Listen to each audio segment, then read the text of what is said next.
जैसा कि आप देख रहे हैं, हम तरमकेश्वर में लाइन में दर्शन करने के लिए लग गए हैं। और यहाँ पर हम लोगों ने भगवान भोलेनाथ का 2 घंटा लाइन में लग करके दर्शन किया। और लाइन बहुत अच्छी लगी हुई थी, पब्लिक तो थी, लेकिन फिर भी भगवान भोलेनाथ का दर्शन जो लाइन में लग कर करने में है। और दर्शन करने के बाद हम प्रस्थान कर दिए ब्रह्मगिरी के लिए। ये आप देख रहे हैं ब्रह्मगिरी है। ब्रह्मगिरी मात्र वहाँ से 300-400 मीटर के दूरी पर, 1.5-2 किलोमीटर के दूरी पर ब्रह्मगिरी ट्रैक है, जहाँ पर का मान्यता है भगवान भोलेनाथ अपना जटा पटक कर जटाधार के नाम से जाने जाते हैं, जहाँ पे गंगा जी निकली थी। ये देख सकते हैं पूरा पब्लिक ब्रह्मगिरी के ऊपर प्रस्थान कर रही है। उसमें हम लोग भी निकल गए और हाथ में भाई एक एक कड़ी लेना पड़ा हम लोग को, छड़ी, क्योंकि लोग बता रहे थे कि ऊंचाई पर जाने के बाद थोड़ा साथ में रखना ज़रूरी होता है।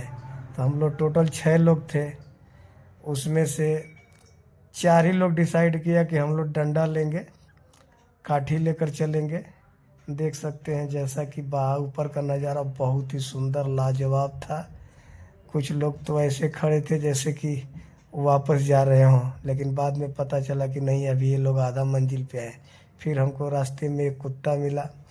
पहाड़ों पे अक्सर एक कुत्ता ज़रूर आपको दिखता है, चाहे कुछ मान्यता हो, उसको हमने कुछ खिलाया। फिर वहाँ से हम लोगों ने चलने का प्रस्थान किया। डॉगी बहुत सुंदर था, अच्छा भी था और शायद भूखा भी था। फिर हम लोग वहाँ से ट्रैकिंग चालू किए, जो हाइट पे चढ़ाई था। वहाँ पे रास्ता थोड़ा पानी गिरा हुआ था, वहाँ पे पैर संभाल कर चलें। जो भी भाई यहाँ पर आए अच्छा से अपना आए। और जैसा कि देख रहे हैं बहुत हाइट पे हमको चलना था। यहाँ पर आकर के हमने थोड़ा आराम किया, थोड़ा बैठे। और यहाँ पर हनुमान जी का भी दर्शन हुआ हम लोग को, जो साइड में बैठे हुए थे। उसके बाद इतनी थकान होने के बाद से हम लोगों ने फिर से चलने का आरंभ किया। वहाँ पर देखने के बाद एक से एक बुजुर्ग लोग भी ऊपर जा रहे थे। उनको देखकर हम लोग का हौसला और बढ़ा और अपने टीम के लोग धीरे धीरे एकत्रित हुए। फिर वहाँ से हम लोगों ने एक बंदर देखा, जिसको मराठी में माकड़ बोलते हैं। उसको हमने कुछ खिलाने की कोशिश की, लेकिन वो पहले ही लेकर के भाग गया।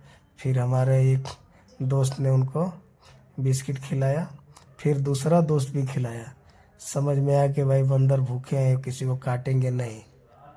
बहुत अच्छा दृश्य था दोस्तों पहाड़ों के ऊपर का। जैसा कि आप देख रहे हैं, बाहर का व्यू भी बहुत सुंदर था। धीरे धीरे हम लोगों ने बहुत कुछ वहाँ पे देखा और अपना ट्रैक आगे बढ़ाया। और ये था अपना गंगोत्री, जो मंदिर बहुत ही प्राचीन था। वहाँ पर हम लोगों ने बंदरों के साथ थोड़ा मस्ती की। और 108 ज्योतिर्लिंग, यहाँ पर अहिल्या जी के पति जो गौतम ऋषि थे, उन्होंने यहाँ पे भगवान भोलेनाथ का तपस्या किए थे इसी गुफा के अंदर। जैसा कि आप देख रहे हैं, वहाँ के पंडित जी हम लोग को बताए कि 108 ज्योतिर्लिंग है, जहाँ पे हमेशा एक एक बूंद जल टपकता रहता है। और वो जल कहाँ से आता है आज तक किसी को पता नहीं चला। ऐसा हमारा सनातन धर्म है, ऐसा रहस्य छुपा है हमारे वेद शास्त्रों में। जैसा कि आप देख रहे हैं, जो ऊपर की कलाकृति है उसको शेषनाग बताया गया है, जिनके मत पर पूरा दुनिया टिकी है, जो कि एक अंतर्गत गुफा के अंदर था। हम लोगों ने गुफा के अंदर बहुत मुश्किल से अंदर गए, जहाँ पे कुछ फूल माला भी बिक रहा था। और हम लोगों ने फूल माला भी लिया और दर्शन कर करके फिर उसके आगे हम लोग निकल गए बाबा गोरखनाथ धाम, जहाँ पर कि बाबा गोरखनाथ दर्शन की अपना एक समाधि में लीन थे, जो एक बहुत अत्यंत प्राचीन गुफा के अंदर तोड़ कर बना था। वो एक रहस्यमयी गुफा था। उस गुफा के अंदर जाने के लिए हम लोग को बंदर के आकार में, जैसे रेंगने के टाइप जाना पड़ता है, वैसा जाना पड़ा। ये वही है अहिल्या देवी जी का मंदिर, गौतम ऋषि का, जहाँ पे देख रहे हैं जो लाल चित्र दिख रहा है, पूरा शेषनाग की अवशेष है, प्राकृतिक बनाया हुआ है। और 108 ज्योतिर्लिंग, और जो बीच में मुकुट रखा हुआ है वही है गौतम ऋषि। इनका एक इतिहास अलग था। एक अलग वीडियो बनाऊंगा उसको तो आप लोगों को बताऊंगा। जैसा कि आप देख रहे हैं वीडियो में, कितना ही सुंदर और भव्य दृश्य था वहाँ का। और दोस्तों, मुझे ज़्यादा बोलने तो नहीं आता, लेकिन जितना भी बोलता हूँ हमको लगता है आप लोग को पसंद ज़रूर आता होगा। और यहाँ से हम लोगों ने बाबा गुरु गोरखनाथ के गुफा के अंदर प्रस्थान किया, जैसा कि देख सकते हैं आप लोग। अब यहाँ से हम लोग अंदर एक एक करके, एक ही आदमी एक बार में जा सकता है। ये है बाबा गोरखनाथ का अंदर जाने का रास्ता। हम लोग एक एक करके अंदर गए और वहाँ के जो पंडित जी थे, मुनि बाबा थे, अकेले बैठे थे बेचारे। इसीलिए कहा जाता है कोई मंदिर धर्म पे जाइए तो कुछ ना कुछ दान करिए। दान करने से क्या होता है कि वहाँ पर बैठे लोग का जो जीविका है, जो भी कहें आप लोग, उनका पेट या उनका जो भी है उसी चीज़ से चलता है। या 10-5 जितना शक्ति हो उतना दान जरूर करना चाहिए। देखिए कैसे मेरा एक दोस्त अंदर गया और दर्शन कर करके, बहुत मुश्किल से अंदर जाना पड़ता है एकदम झुक करके। बहुत ही अविश्वसनीय, कैसे पहले के लोग किस तरह से क्या बनाए हैं, उसको सलाम है, हमारा कोटि कोटि नमन है कि ऐसे ऐसे गुफा काट काट करके अंदर लोग तपस्या करते थे। ऐसा सनातन धर्म, ऐसी खूबसूरती हमारे सनातन धर्म में ही मिलता है देखने को। इसीलिए तो कहा गया है कि जो हिंदू सनातन का जो स्तंभ है वो दुनिया का सबसे बड़ा विश्व गुरु, इसीलिए तो हमारा भारत कहलाता है।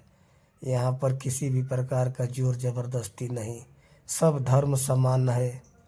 जैसा कि देख रहे हैं, ये मेरा दोस्त अभिषेक शर्मा जा कर के अभी वापस आते हुए, अभी मैं भी जाऊंगा।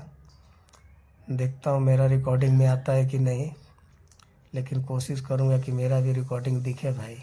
अभी रहा दोस्तों, मैं अपना छोटा सा एक ब्लॉग के लिए, देख सकते हैं आप लोग किस तरह से भगवान भोलेनाथ का अंदर प्रतिमा लगी हुई है, जहाँ पे झुक करके जाना पड़ता है और वैसे ही वापस आना पड़ता है, जैसा कि आप देख रहे हैं। और बहुत ही सुंदर दृश्य था वहाँ का गुफा के अंदर। और यहाँ से ऐसे ही झुक करके निकलना है। थोड़ा भी ऊपर गए तो आपको सर में चोट लगेगी, इसलिए झुक कर ही जाना है, झुक करके ही आना है। फिर उसके बाद हम लोगों ने वहाँ से बाहर निकल करके थोड़ा पानी पिए और वहाँ का दर्शन ख़त्म हुआ। आप भी वीडियो में देख रहे हैं।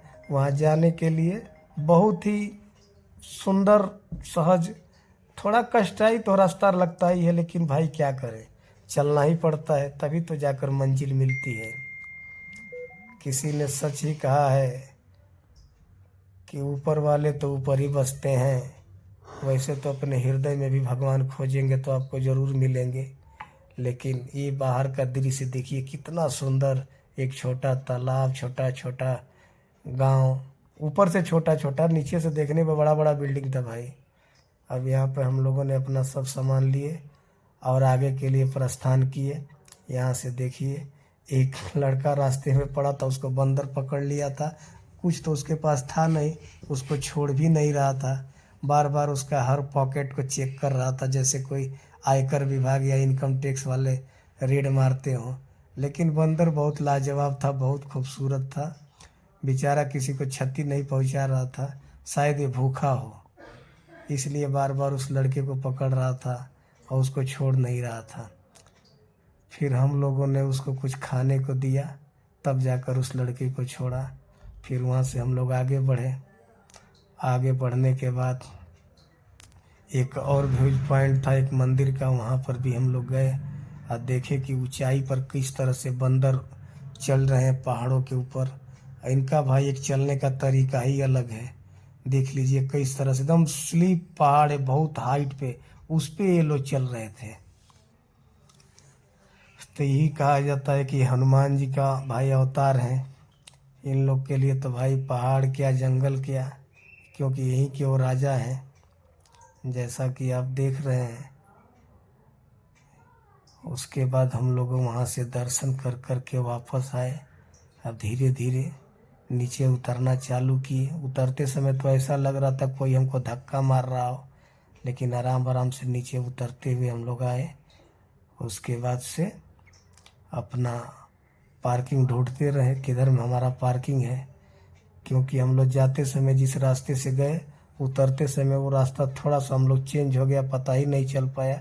इसके वजह से हम लोग को दो तीन नहीं 20-25 मिनट तक थोड़ा इधर उधर घूमना पड़ा।